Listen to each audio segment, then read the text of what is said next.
this story touched your heart, hit that like button. Comment below what you would have done and subscribe so you never miss a story that matters.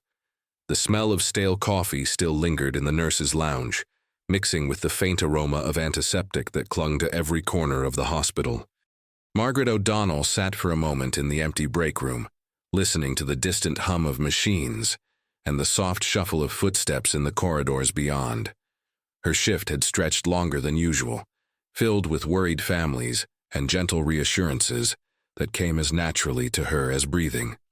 She rubbed her tired eyes and glanced at the rain-streaked window. The world outside seemed wrapped in a blanket of gray, peaceful and quiet, in a way that made her soul feel lighter. After 12 hours of fluorescent lights and hurried conversations, the thought of stepping into that gentle rain felt like a small blessing. Margaret pushed open the heavy doors leading outside, and the cool, damp air immediately washed over her face like a welcome embrace. The evening had settled into a deep, comfortable silence. Raindrops caught the soft glow of the hospital lights, creating tiny diamonds. Scattered across the wet pavement, the parking lot stretched before her, empty except for a few cars glistening under the streetlights. Even the usual traffic seemed to have quieted, as if the entire world had decided to rest. She descended the steps slowly, savoring the peace that seemed to flow through the air itself. The rain whispered secrets to the earth, and for the first time all day, Margaret felt her shoulders truly relax. The night was finally resting, and so could she. It was then that she noticed it, a small cardboard box tucked almost out of sight on the lowest step, partially hidden in the shadows. Margaret paused, her heart beginning to quicken. The box seemed so out of place in this moment of tranquility, like a discordant note in an otherwise perfect melody. She approached slowly, each step echoing softly against the wet concrete. Her breath caught for a heartbeat. She feared what she might see. Her hands trembled slightly as she reached for the damp cardboard flaps. And then, there it was, a pair of eyes blue as stormlight, staring back at her from the shadows. Curled inside was a little girl, no older than 5, her small body shivering beneath a thin, threadbare blanket that had seen better days. Clutched tightly in her arms was a stuffed rabbit, once white but now gray with age and wear, one ear hanging by mere threads. The child's dress, faded and wrinkled, carried the musty scent of damp wood and forgotten places. Her cheeks were pale, streaked with the tracks of dried tears, and her wide eyes held a depth of sadness that no child should ever know. Margaret's voice came out as barely a whisper. "Hello, sweetheart. What are you doing out here all alone?" The little girl didn't answer. She only stared with those haunting blue eyes, as if searching Margaret's face for something. Hope, perhaps, or simply the promise that she wouldn't be turned away. Gently, Margaret knelt down and touched the child's shoulder. "It's all right now. You're safe." The rain seemed to hush for a moment, as if even the storm paused to listen. The world held its breath. And then, from lips barely moving, came the words that would echo in Margaret's heart forever. "Am I not wanted?" The question hung in the air like a fragile glass ornament, beautiful and heartbreaking all at once. Margaret felt something inside her chest crack open, a well of emotion she hadn't expected. Without another word, she carefully lifted the child from the box, feeling how frighteningly light she was, how her small frame seemed to disappear entirely within Margaret's arms. The little girl didn't resist, but she didn't relax either, as if she'd learned not to. Trust and comfort, even when it was offered freely. As Margaret carried the little girl through the hospital doors, she knew one thing with terrifying certainty. Someone had made an impossible choice tonight, and whatever story lay hidden behind those sad blue eyes was about to change everything. Not just for this child, but for everyone whose life she would touch. The fluorescent lights of the emergency room buzzed softly overhead as Margaret carried the little girl through the automatic doors. The warmth inside was a stark contrast to the cold rain outside, but the child in her arms didn't seem to notice. She remained perfectly still, clutching her tattered rabbit as if it were the only solid thing left in her uncertain world. "I need help here," Margaret called out, her voice steady despite the racing of her heart. Dr. Chen appeared almost instantly, his eyes widening as he took in the scene. Behind him came Nurse Rodriguez and two orderlies, their faces shifting from curiosity to concern in the span of a heartbeat. "Found her outside," Margaret explained quietly, placing the girl gently on the examination table. "In a box. On the steps." The words hung heavy in the sterile air. Dr. Chen's jaw tightened, but his voice remained soft and gentle as he approached the child. "Hello there, sweetheart. My name is Dr. Chen. We're going to make sure you're okay. Is that all right?" The little girl said nothing. She didn't nod, didn't shake her head. She simply stared with those impossibly large blue eyes, watching every movement, every face, as if memorizing them for some unknown reason. As the medical team began their careful examination, Margaret stayed close, holding the girl's small hand. The child's grip was surprisingly strong, her fingers cold and thin. Throughout the entire process, the checking of vitals, the gentle prodding, the concerned whispers between staff, she never made a sound. Not a whimper, not a cry. Only silence. Dr. Chen's expression grew more troubled with each passing moment.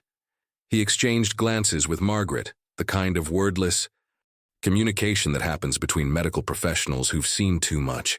The signs were there, written in the child's pale skin, in the shadows beneath her eyes, in the way her small frame seemed too light, too fragile. "She's malnourished," Dr. Chen said quietly to Margaret, away from the little girl's hearing. "Severely dehydrated, and these marks on her arms. Looks like she's been holding on to things too tightly for too long. Stress markers. Fear." Margaret's heart sank deeper with every word. "What about family? Any identification?" "Nothing. No wallet. No phone number tucked in her pocket. Just..." He gestured helplessly at the worn, stuffed rabbit that the girl refused to release. "That toy." An hour later, after the initial examination was complete and the child had been moved to a quiet observation room, Margaret returned with a bowl of warm soup and a soft blanket. The little girl sat propped against pillows, still clutching her rabbit, her eyes following every movement Margaret made. "Are you hungry, sweetheart?" Margaret asked gently, settling into the chair beside the bed. The girl's eyes flickered to the soup, then back to Margaret's face. Slowly, almost imperceptibly, she nodded. Margaret smiled warmly and carefully brought a spoonful to the child's lips. The girl ate mechanically, as if she'd forgotten what it meant to taste food, to savor warmth. But with each spoonful, something seemed to soften in her expression. Not quite trust, but perhaps the beginning of hope. They sat in comfortable silence, the only sounds the quiet clink of the spoon and the distant beeping of monitors down the hall. Margaret didn't push for conversation. She simply stayed present, offering safety through her steady presence. Then, as Margaret was wiping a small dribble of broth from the girl's chin, the child's lips moved. The voice that emerged was barely above a whisper, fragile as spider silk. "Mommy said not to tell." Margaret's hand froze mid-motion. Her breath caught in her throat. She set the bowl down slowly, her eyes never leaving the child's. "Not to tell what, sweetheart?" she asked, her voice as gentle as she could make it. But the little girl's face had already closed again, her expression retreating back into that impenetrable silence. She pulled the ragged rabbit closer to her chest and turned her face toward the wall. Margaret sat back in her chair, her mind racing. Those 5 words echoed in her head, each one carrying a weight she couldn't yet measure. Whatever had brought this child to their doorstep in a cardboard box wasn't just about poverty or desperation. There was something deeper here, something hidden, beneath layers of fear and learned silence. As she watched the little girl's breathing slow into the rhythm of exhausted sleep, Margaret made a silent promise. She would find out the truth. And whatever darkness had touched this child's life, she would make sure it never reached her again. But first, she needed to know what the little girl had been told not to tell, and why that secret seemed to frighten her more than being left alone in the rain. Morning light filtered through the hospital blinds in soft golden strips, painting the quiet room with a gentle glow. Margaret had barely slept, keeping watch from the chair beside the small bed where the little girl lay curled beneath blankets. Throughout the long night, she'd listened to the child's uneven breathing, the occasional whimper that never quite became a cry. As dawn broke, Margaret noticed the girl's eyes flutter open. For a moment, they simply looked at each other, the weary nurse and the frightened child, two souls connected by circumstance and compassion. "Good morning, sweetheart," Margaret whispered, offering a warm smile. "Did you sleep all right?" The girl's fingers tightened around her beloved rabbit, but something had shifted in her expression. The wall of silence seemed just a little less solid than before. Margaret tried a different approach. "You know, I've been talking to you all this time, but I don't know your name. Would you like to tell me?" The silence stretched long enough that Margaret thought the question would go unanswered. Then, so quietly she almost missed it, came a single word. "Anna." Margaret's heart lifted. Anna. What a beautiful name. She reached out slowly and gently touched the girl's hand. "My name is Margaret, and I'm so glad to meet you, Anna." For the first time since she'd been found, something that might have been the ghost of a smile flickered across Anna's face. It disappeared as quickly as it came, but it had been there, a tiny spark of light in all that darkness. Later that morning, Mrs. Patricia Whitmore from Child Protective Services arrived with her clipboard and careful questions. She was kind but professional, her eyes taking in every detail of Anna's condition with the practiced assessment of someone who'd seen too many difficult cases. "The process will take time," Mrs. Whitmore explained to Margaret in the hallway, her voice low. "We need to locate family, run background checks, find appropriate placement. With no identification and the child barely speaking, it could be days, maybe longer." "Days?" Margaret's voice rose slightly before she caught herself. "She can't just stay here alone, waiting. She's terrified." Mrs. Whitmore's expression softened with understanding. "I know. But the system has its protocols. We're doing everything we can." Margaret looked back through the doorway at Anna, who sat small and still in the hospital bed, watching them with those knowing eyes that had seen far too much. "Then I'm staying with her," Margaret said firmly. "Every night, every moment she needs someone. She won't be alone, not again." Mrs. Whitmore studied Margaret's face for a long moment, then nodded. "All right, but if anything comes up, anything she says or does, you report it immediately. Understood?" "Understood." That evening, as shadows lengthened across the hospital room, Margaret pulled her chair close to Anna's bedside. She'd brought books from the hospital's children's waiting area, some crackers and juice, and a small stuffed bear to keep the ragged rabbit company. "Would you like me to read you a story?" Margaret asked gently. Anna nodded, just barely, and Margaret began to read, a tale about a brave little mouse who found her way home through a dark forest. Anna's eyes grew heavy, and slowly, carefully, she allowed herself to drift toward sleep. Margaret kept reading even after Anna's breathing deepened, her voice a steady anchor in the quiet room. She was just closing the book when Anna began to stir. At first, Margaret thought she was simply shifting in her sleep, but then Anna's face contorted, her small body tensing beneath the blankets. Her breathing quickened, becoming shallow and panicked. "No," Anna whimpered, her voice thick with sleep and terror. "Please, please." Margaret stood immediately, leaning over the bed. "Anna, sweetheart, you're safe. You're in the hospital. I'm right here." But Anna was trapped somewhere else, somewhere dark that Margaret couldn't reach. Her hands clutched at the sheets, her head turning back and forth as if trying to escape something only she could see.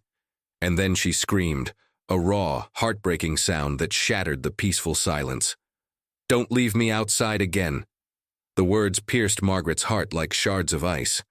She gathered Anna into her arms, holding her close as the child's body shook with sobs that had been buried too long. "Shh, I've got you. I've got you. Nobody's leaving you anywhere, sweet girl, I promise." Slowly, Anna's breathing calmed. She sagged against Margaret's shoulder, exhausted from the nightmare that was still too real. As Margaret held her, stroking her tangled hair and whispering reassurances, her mind worked through the terrible implications of those words. This wasn't the first time Anna had been left outside. This wasn't the first time she'd been alone and afraid in the darkness. And somewhere out there was a mother, a woman whose choices had brought her daughter to this breaking point. Margaret didn't know the whole story yet, didn't understand what desperation or darkness had led to that moment on the hospital steps. But she was going to find out. Whatever shadows haunted Anna's past, whatever secrets she'd been told not to tell, Margaret would uncover the truth, and she would make sure that this little girl, with her sad blue eyes and broken rabbit, would never have to wonder if she was wanted again. 3 days had passed since Anna whispered her name, and in that time, Margaret had barely left her side. The little girl was beginning to open up, small smiles here, a few quiet words there, but the shadows in her eyes remained deep and haunting. On the 4th morning, Mrs. Whitmore returned with a manila folder tucked under her arm. Her expression was troubled as she gestured for Margaret to step into the hallway. "We found records," she said quietly, opening the folder to reveal a series of hospital reports. "Anna's been brought to emergency rooms before, twice in the past year, once for a sprained wrist, another time for a cut that needed stitches. Minor incidents, but..." She paused, her finger tracing down the pages. Each time, the mother insisted everything was fine. Each time, Anna went back home. Margaret's jaw tightened as she scanned the documents. Different hospitals, different dates, but always the same pattern. And nobody questioned it? They did. But without clear evidence of danger, and with the mother appearing cooperative, Mrs. Whitmore shook her head sadly. "The system has gaps, Margaret. Too many gaps." That afternoon, while Anna napped peacefully for the first time in days, Margaret found herself in the hospital's records room, searching through old files with permission from the administration. She wasn't sure exactly what she was looking for, but something drove her forward, a need to understand the full story. What she discovered painted a heartbreaking picture. The mother's name was Rachel Monroe, only 24 years old. There were notes from social workers, references to transitional housing programs, and multiple attempts at recovery support. The records showed a young woman who'd been in and out of help centers, who'd lost 3 jobs in 2 years, who'd been evicted twice. But scattered among the clinical notes were glimpses of something else. A mother who'd shown up to every hospital visit, who'd signed Anna up for free preschool programs, who'd kept her daughter's immunizations current, despite everything falling apart around them. Margaret sat back in her chair, the weight of understanding settling over her like a heavy blanket. This wasn't a story of simple cruelty. This was desperation. This was a young woman drowning, trying to keep both herself and her daughter afloat, and slowly, terribly, losing the battle. Rachel had loved her daughter. Maybe she still did, but love alone couldn't feed a child, or keep the lights on, or fight the demons that came in bottles and needles. The realization made everything more complicated, more painful. There was no clear villain in this story, only broken people and impossible choices. Margaret was still processing this when her phone buzzed. The number was unfamiliar, but she answered anyway. "Hello?" There was silence on the other end, then a shaky breath. When the voice finally came, it was young, female, and trembling with barely controlled emotion. Is my daughter there? Is Anna okay?" Margaret's heart stopped. She stood abruptly, the chair scraping against the floor. "Who is this?" "My name is Rachel Monroe. The voice broke. "I'm Anna's mother. Please, I just need to know if she's safe. I've been so scared I didn't know what else to do. I thought..." "Where are you?" Margaret interrupted, her voice firmer than she felt. Another pause, longer this time. "I'm outside, in the parking lot. I've been sitting here for an hour trying to find the courage to come in. I know you probably hate me. I know I don't deserve to see her. But please..." The desperation in her voice was raw and real. "Please, I just need to see that she's okay. Just once, then I'll leave, I promise. I'll do whatever you think is best, just let me see my baby." Margaret closed her eyes, her mind racing. Every protocol, every rule told her to call security immediately, to alert Mrs. Whitmore, to follow procedure. But something in that broken voice stopped her, something human and hurting and impossibly sad. She thought of Anna sleeping peacefully down the hall. She thought of those nightmares, those whispered words. Mommy said not to tell. She thought of the love and pain that must have existed side by side in their small, struggling world. "Stay where you are," Margaret finally said, her voice steady despite the storm inside her. "Don't move. I'm coming down." She hung up and stood still for a moment, her hand pressed against her chest where her heart hammered wildly. Everything was about to change. The mystery was about to have a face, a voice, a story. And Margaret knew with absolute certainty that nothing about this would be simple. The mother was here, and the truth, complicated, painful, and achingly human, was waiting just outside those hospital doors. The rain had returned, drumming steadily against the hospital windows as Margaret made her way down to the main entrance. Her heart pounded with each step, her mind spinning through 1,000 possible outcomes, none of them simple. Through the glass doors, she could see a figure standing beneath the overhang, a young woman, thin and soaked despite the shelter, her arms wrapped tightly around herself as if trying to hold all her broken pieces together. Margaret pushed through the doors, and their eyes met.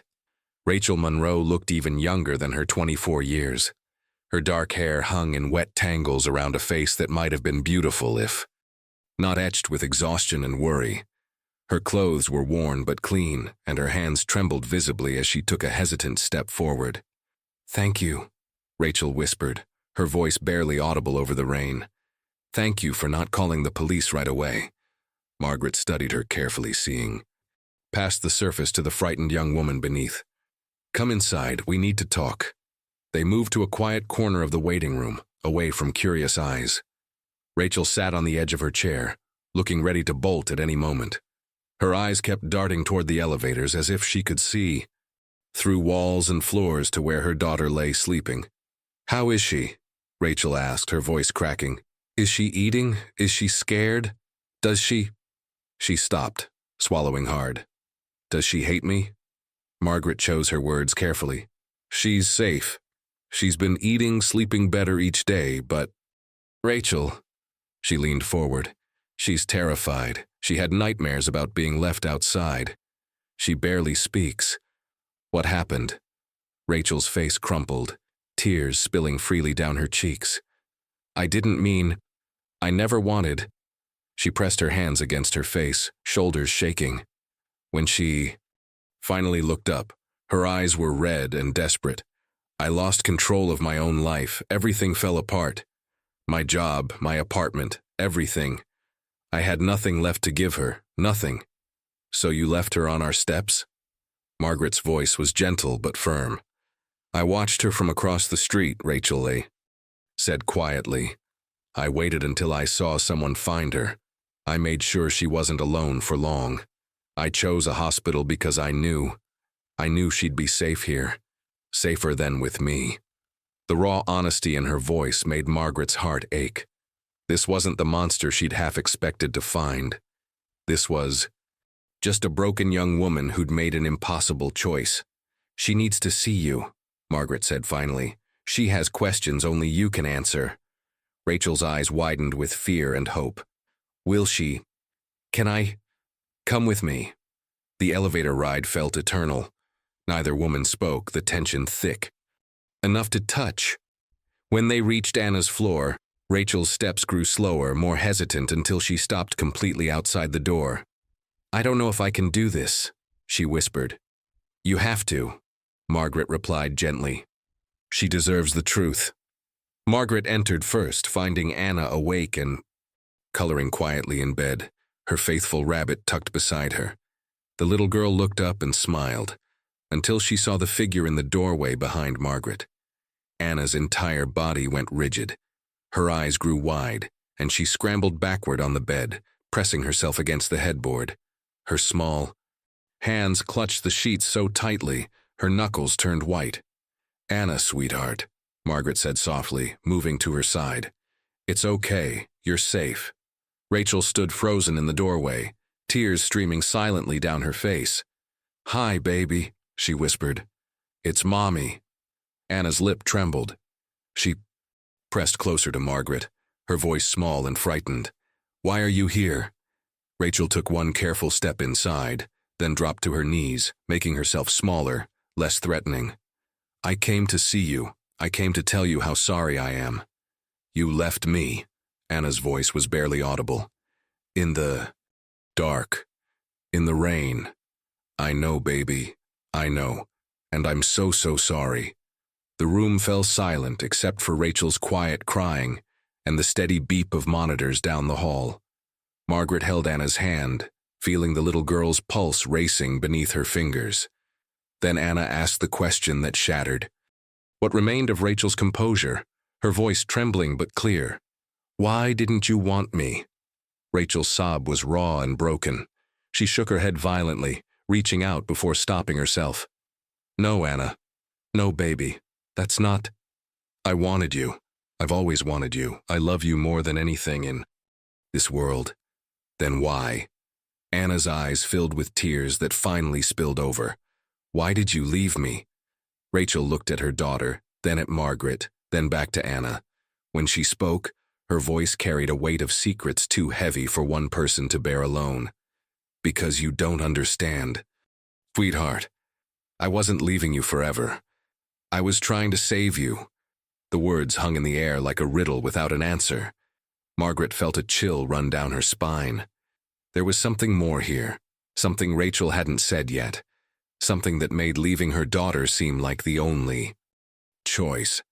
"Save me from what?" Anna whispered. Rachel's face transformed with fear, and she glanced toward the door as if expecting someone to burst through at any moment. When she looked back at Anna, her voice dropped to barely more than a breath. "From him." The single word hung in the air like a dark cloud. Him. Margaret felt her protective instincts flare immediately, and she instinctively pulled Anna closer. Rachel remained on her knees, her whole body trembling as years of buried fear surfaced. "Who?" Margaret demanded, her voice low and urgent. "Who are you talking about, Rachel?" Rachel wiped her eyes with shaking hands, struggling to find the words. "When things got bad, when I lost my job, when we got evicted, I made some terrible choices. I borrowed money from people I shouldn't have. Dangerous people." Her voice dropped to barely a whisper. "And when I couldn't pay them, they started making threats." Margaret's blood ran cold. What kind of threats? At first, just about me, breaking bones, making me disappear. Rachel's eyes found Anna's, filled with desperate love. But then they started asking questions about her, where she went to school, what time I picked her up. They said if I didn't find a way to pay. She couldn't finish the sentence, covering her mouth as a sob escaped. Anna sat perfectly still, processing words too heavy for her small shoulders. Margaret's mind raced, piecing together the terrible logic of a mother's impossible choice. "So you brought her here," Margaret said quietly. "You thought if she disappeared from your life completely, they'd have no leverage over you." Rachel nodded, tears streaming freely. "I watched from across the street until you found her. I made sure she was safe before I left. I thought, if I could just fix my life, pay off the debts, get clean, get stable, maybe someday I could come back for her. Maybe someday I could be the mother she deserves." "And now?" Margaret asked. "Are you still in danger? Is Anna?" "I've been working with a church program. They helped me find temporary housing, connected me with counselors. The people I owed, I've been paying them back slowly, little by little. It's not much, but it's something." Rachel looked at her daughter with heartbreaking hope. "I'm trying, baby. I'm really trying." Margaret felt torn in ways she'd never experienced. Every professional instinct told her to call Mrs. Whitmore immediately, to follow protocol, to protect Anna from any possibility of harm. but she also saw something else. A young woman fighting against impossible odds, trying desperately to become someone her daughter could be proud of. Rachel, what you did leaving Anna like that, it was dangerous. What if the wrong person had found her? What if— I know, Rachel interrupted, her voice breaking. I know it was terrible. I hate myself for it every single day. But I didn't know what else to do. I was out of options, out of time, and terrified that something worse would happen if I kept her with me. The room fell silent except for the steady rhythm of Anna's breathing. Margaret looked at the little girl, whose eyes had been moving between her mother and the nurse like someone watching a tennis match, trying to understand a game whose rules kept changing. Then, something remarkable happened. Anna slowly slid off the bed, her bare feet touching the cold hospital floor. She clutched her ragged rabbit in one arm and took small, hesitant steps toward her mother. Rachel remained frozen, afraid to move, afraid to hope. When Anna was halfway between them, she stopped. Her eyes were wet with tears, but her voice was steady when she spoke. "You still love me?" Rachel's face crumpled. "More than my own life, baby. More than anything." Anna took another step, then turned back to Margaret. The nurse's heart broke at the conflict she saw in those blue eyes, the pull of a mother's love warring with the safety of a stranger's kindness. And then Anna did something neither woman expected. She reached out with her small hands, one toward Rachel, one toward Margaret, and held them both. "Don't let go," Anna whispered. "I please either of you." Margaret took Anna's hand, feeling its fragility and strength all at once. Across from her, Rachel did the same, completing the circle. The three of them stood connected, bound by circumstances none of them had chosen, but all of them had to face together. As Margaret looked at Rachel's tear-stained face and felt Anna's small fingers wrapped around hers, she realized something profound. There was no simple answer here, no clear right or wrong. Just three people trying to navigate an impossible situation with too many sharp edges and not enough safe places to land. Mrs. Whitmore would need to be called. Reports would have to be filed. The system would have its say. But standing there, holding Anna's hand while the child held her mother's, Margaret understood that something bigger was at stake. This wasn't just about following rules or protecting protocol.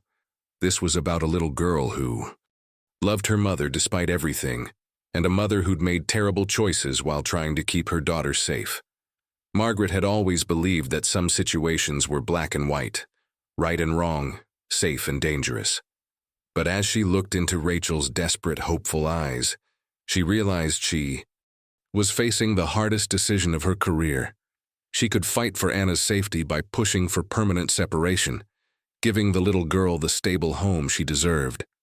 Or she could fight for Anna's wholeness by helping Rachel rebuild her life, gambling that a mother's love could be enough if, given the right support, she couldn't do both.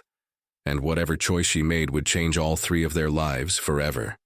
The question was, which path led to healing, and which led to more heartbreak? Margaret didn't know yet, but as Anna squeezed both their hands, silently begging them not to let go, she knew she was running out of time to decide. 6 months later, Margaret stood in the doorway of a small but clean apartment, watching as Anna carefully arranged her stuffed animals on a narrow bed by the window. The ragged rabbit, now freshly stitched and washed, sat in the place of honor, surrounded by newer friends Margaret had brought over the months. The journey to this moment had been anything but easy. After that day in the hospital room, when Anna had held both their hands and begged them not to let go, Margaret had made her choice. She'd called Mrs. Whitmore, but not to demand separation. Instead, she'd proposed something different, something risky and unconventional, a supervised reunification plan, with conditions, strict ones. Rachel had entered a recovery program at St. Catherine's Community Center, attending daily counseling sessions and group meetings. She'd found work at a local grocery store, night shifts, modest pay, but honest work that came with stability.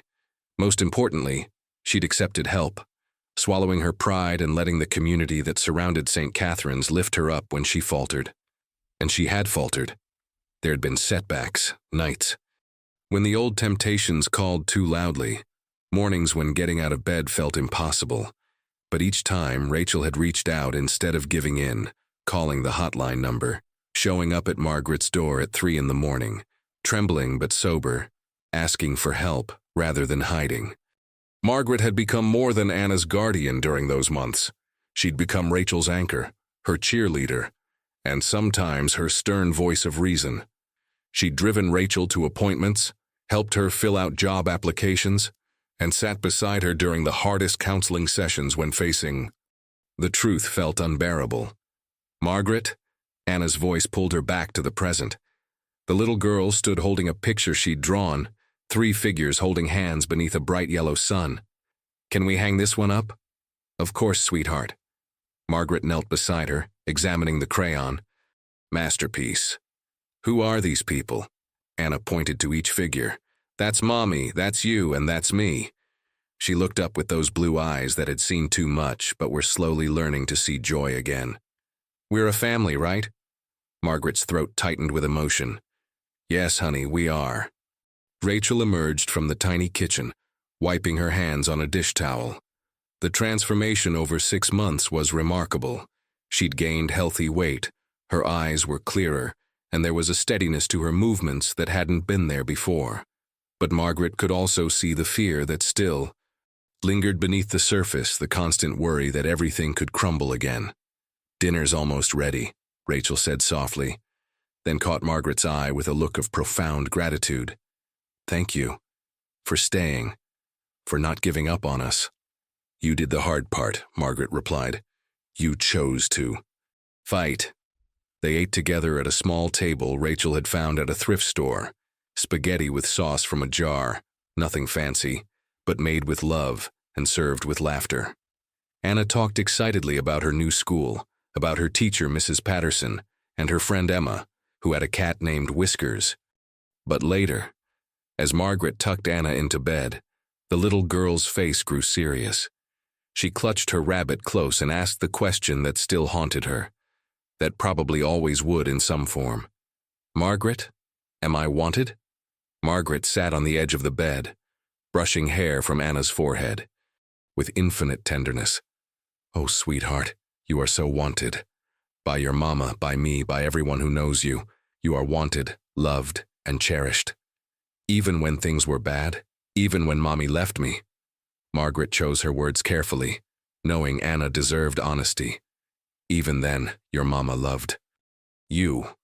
Sometimes people make mistakes because they're scared or hurt, but that doesn't mean they stop loving. And now you have 2 people who love you and will fight for you every single day." Anna seemed to consider this, then nodded slowly. "Okay." In the living room, Margaret found Rachel, standing by the window, staring out at the street below. When she sensed Margaret's presence, she spoke without turning around. "I'm terrified I'll mess up again," Rachel whispered.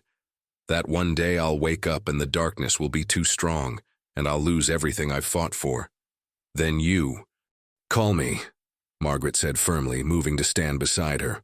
"Or you call your sponsor, or you show up at a meeting. You don't face it alone, Rachel. That's the difference now." Rachel turned, tears shining in her eyes. "Why? Why do you care so much? She's not my biological granddaughter," Margaret interrupted gently. "But she's mine in every way that matters, and so are you. Family isn't always about blood, Rachel. Sometimes it's about who shows up, who stays, who fights alongside you when everything falls apart." They stood together in the quiet apartment, 2 women, from completely different worlds, brought together by one little girl's desperate need for love and safety.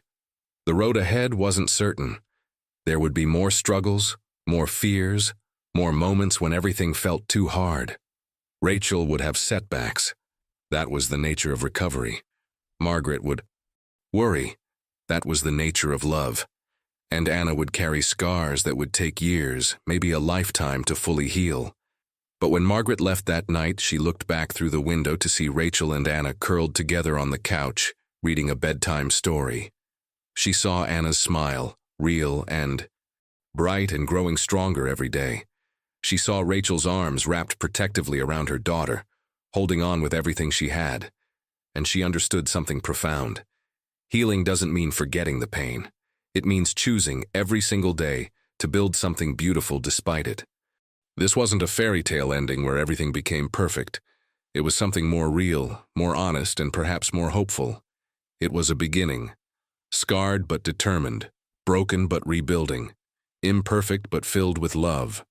And sometimes that's exactly what redemption looks like. Not a dramatic transformation, but a series of small, brave choices that slowly, carefully build a life worth living.